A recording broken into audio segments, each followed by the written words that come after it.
Let's hear from Rory, Sloane and Leigh Matthews, two superstars, the former Adelaide legend in Rory Sloane and the always legend of AFL football, Leigh Matthews, to tell us what they saw and what it means tonight here at the Adelaide Oval as gather round kicked off with a Crows win by 28 points. Well, both teams needed that win, didn't they, Leigh? And Adelaide, they came out, I thought, a little slow and sluggish, and we saw the same old Adelaide that got beat up through the midfield in that first quarter, and Carlton were on fire. They owned field position. They owned that first quarter. They dominated. Cripper was unbelievable. Sammy Walsh was unbelievable that first quarter, and they really held time in their front half. And Adelaide just couldn't. I mean, they could score. They were scoring efficiently, but they just didn't even up the game in that regard. And then once that, they just held dominance in that second quarter, Leigh, where they dominated clearances and they really put the game to bed. That's where they got that 30-point lead in that second quarter. Yeah, their patches of the game with early on the clearances were really sort of critical, particularly the centre bounce clearances. The Carlton were doing okay in them early, so they were in the match. But then they had a patch there where they dominated for 10 or 15 minutes, the Crows, and kicked a half a dozen goals, and that's where the sort of the match-winning lead was created. It was a sort of scrappy sort of game. Certainly the conditions made it that way, but it was an interesting game. I didn't think either side. I mean, you care about the second half because the weather makes it so. The wet weather makes it so hard to be impressive. But neither side I thought was that impressive tonight. It was a fairly free-scoring game. They weren't marking the ball much at either end in their big forwards. It was a ground level game even before the rain came. But good win for the Crows. I thought Rankin had a better game than he's been playing. Rochelle was really good. Dawson was good. Berry I thought was really good.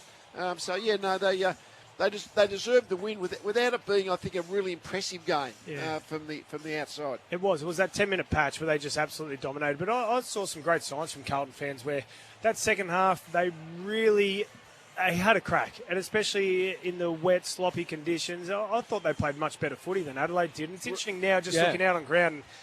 Carlton circled up. What do you think they're talking about, Hutto?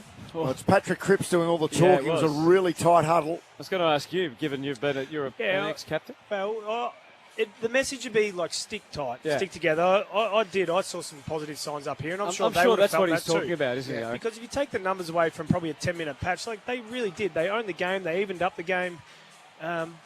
They showed a lot of fight. Their contested ball was good, and late in the last quarter, where they've been so highly criticised, actually took the game on and wanted to try and have a win. But they've got to have that same philosophy when they're 3 goals up, not 3 goals down.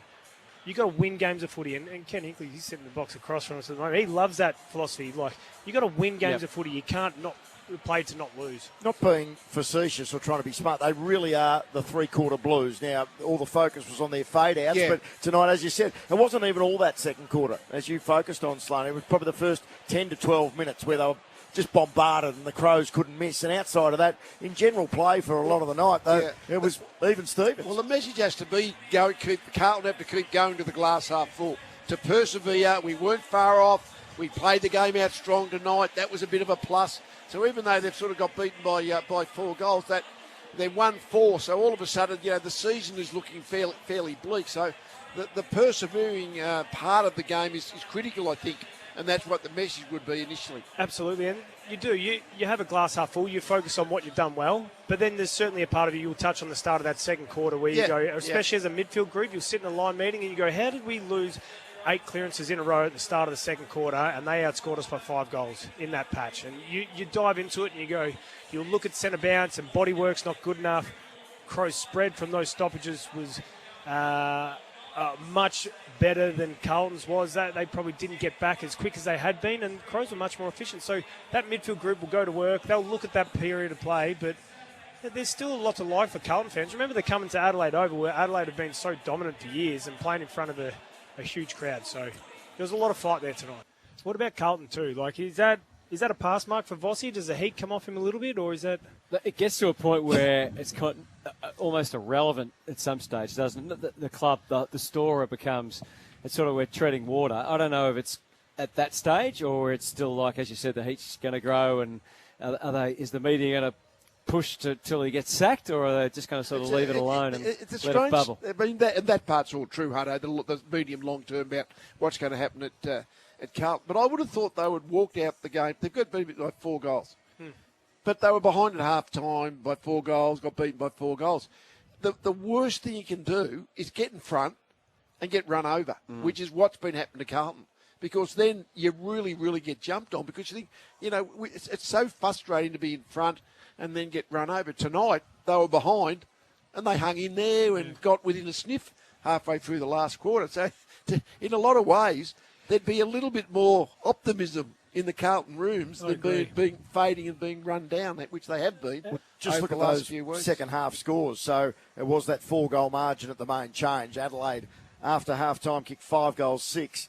And the Blues kicked 4 goals, 8. So really nothing in it. It was just that first 10 minutes funny, of the second term. The winning obviously is the main thing, but playing games out strongly, when you don't play the games out strongly, you really get jumped on, rightly, and you jump on yourself for that matter. Yeah. How come we're fading?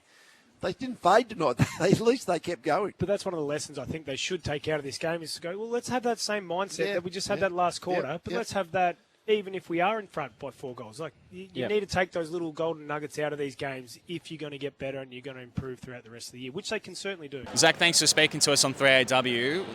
Second halves have been the discussion coming into tonight. Where do you rank that second half in terms of where you've been over the course of the season? Yeah, I think a lot of the last few weeks we've been speaking about fighting right to the end and fighting in every moment. So I think in that second half, when Adelaide were coming at us, I think we did.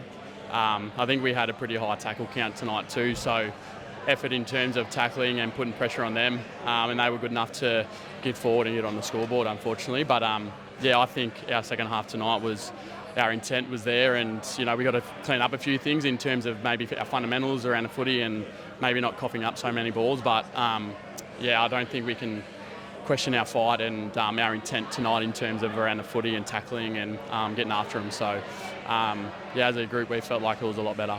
So hot start in the first quarter, high-scoring opening quarter. How did you feel that you were able to get back on top late on in that piece, and where do you feel it went away from you in the second?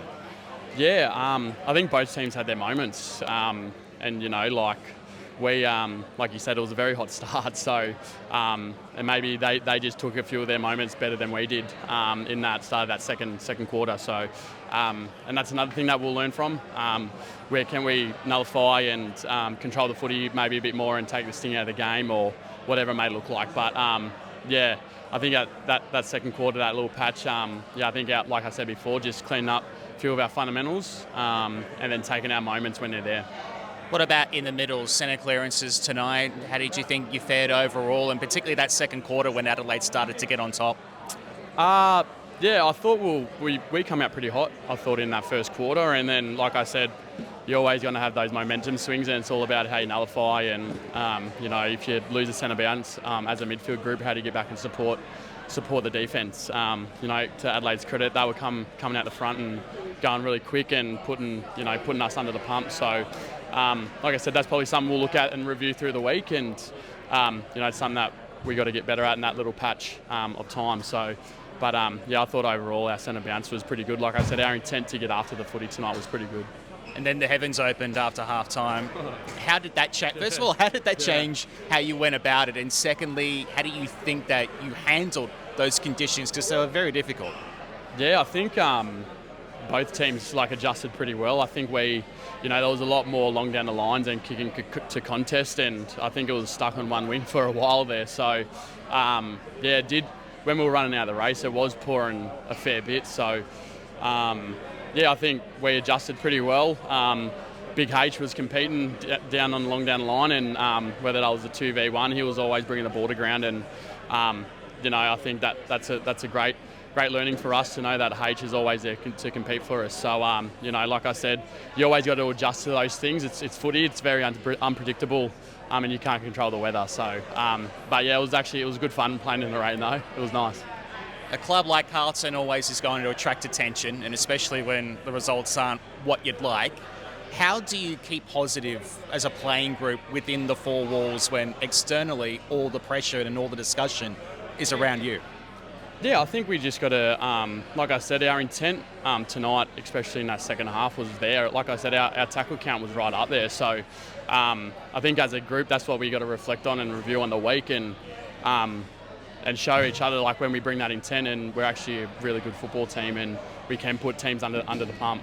So, you know, every week you got to, like, it's very cliche, you probably heard it, you know, all around a comp, but you got to take it week to week, and every oppo is different. So, you know, we're looking forward to getting back to Melbourne next week and playing in a big game as well. What did Vossi say to you at full time? Yeah, like I've just been saying, like, our intent and hunt to get after him was pretty good. Like you said before as well, there was probably a patch there where they just took their moments, but you know, I think Vossi just reiterated, like, we just got to keep reviewing and getting after our week and making sure that that's our intent going forward. Our tackle pressure, our hunt around the footy, and just getting after them. And a big week ahead as far as opponents. Next week it doesn't get any bigger if you're a Blues player. How do you tackle next week? Yeah, well, I think we're doing a few community camps here in Adelaide, so that's really exciting to get out in the community here in Adelaide and hopefully see a lot of Carlton supporters tomorrow and get around that. But you know, once we get back to Melbourne, it's straight into sort of recovery, and we'll review this game. But yeah, like I said, it gets back into it pretty quickly through the week. So you know, you just got to keep it pretty simple through the week, and like you said, it's a pretty big game, but you got to treat every week the same the way you go about it. So like I said, we'll review it, we'll recover, and then we'll get after it again. Not your night tonight, but thanks for spending some time with us on 3AW Football. Thank you so much, mate. Thanks. Cheers.